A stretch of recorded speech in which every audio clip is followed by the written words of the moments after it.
Hi, Sam, the allergy asthmatic man again. Let's talk about the A in social asthma. The A, allergies. Okay, allergies and asthma, practically the same thing. Reactive airway disease. If you have a suspected allergen in your home, I'm going to show you how to test for it without going in to see a specialist. What I have here is a suspected allergen in my house. Usually with pets, it's actually the dander, the skin that is carrying mites and whatnot, bacteria that we're actually allergic to, not so much the hair. So what I'll do is I have a little container here and a bristle brush because I want to make contact with the skin. Okay? All right, little girl. Okay, so I'm going to try to get some dander and hair going. And this dog sleeps with me. I mean, she's on me. She's my shadow. And I have my suspicions about allergies. And if I am allergic to her, who knows what I'm going to do. That's a tough position only you can answer.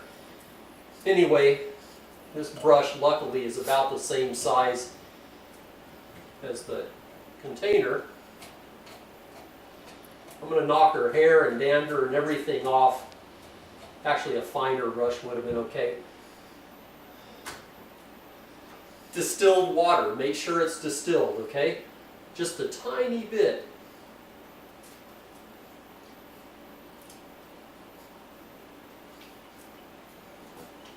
Okay, just enough to get the danders and stuff activated. Okay, and I'll swish it around. Normally I would use a film container. With all these digital cameras around nowadays, you probably have to go to a museum to find an actual film container. Okay, that should do it. If I wasn't filming, I would let this sit for an hour at least to hydrate and get everything into a liquid state. What you can do is you can get a sterilized fork, plastic fork. They come in the fast food wrappers. Alright, probably should have done this off film. Okay. Take the fork out, dip it in the water dander hair solution, and poke yourself. You don't have to break the skin. Poke yourself, or you don't have to draw blood on your forearm. Okay? What I use, but only me, I don't recommend this, especially for children, because you have to be careful.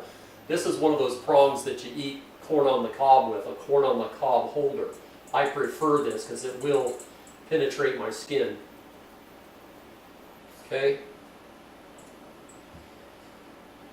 I do this little test with any trees around my house, the dust from my air conditioner unit, the buildup, anything that I suspect that I might be allergic to, even laundry detergents.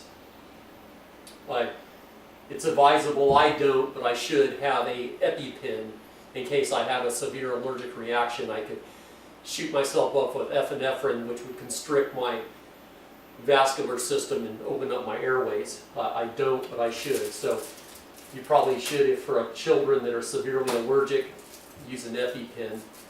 But man, this corn on the cob holder, I've gotten more mileage out of this little thing. Okay, the A again, altitude. Typically 2,000 to 4,000 feet above sea level is where an asthmatic should reside. And the reason is it's high enough to get above all the sediment, the pollen, the pollution, and all that.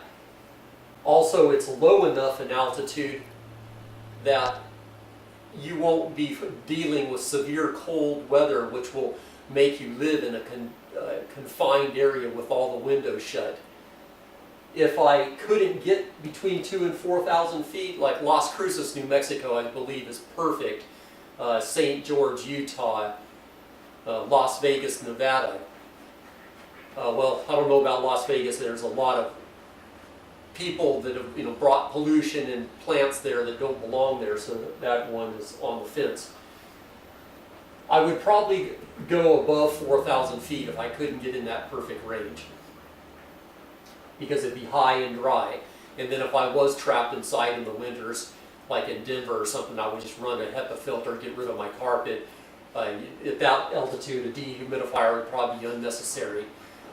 Last time I was in Denver, fleas can't even exist because of the altitude and the dryness.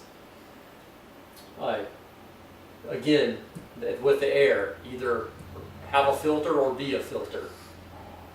My asthma's great when I'm outdoors on the ocean, like when I'm at a beach in Florida or out on a fishing boat. I have actually absolutely no asthma at all.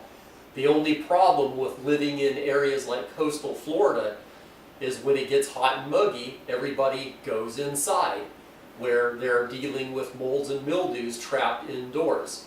So you got to be careful there. A lot of people would go on vacation to Florida. They're out on the beach. They have no asthma.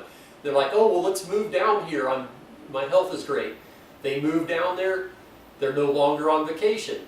They're now indoors watching TV with their AC, their air conditioner running, spewing out molds and mildews that are trapped in the machine, and they're wondering, well, here their asthma comes back.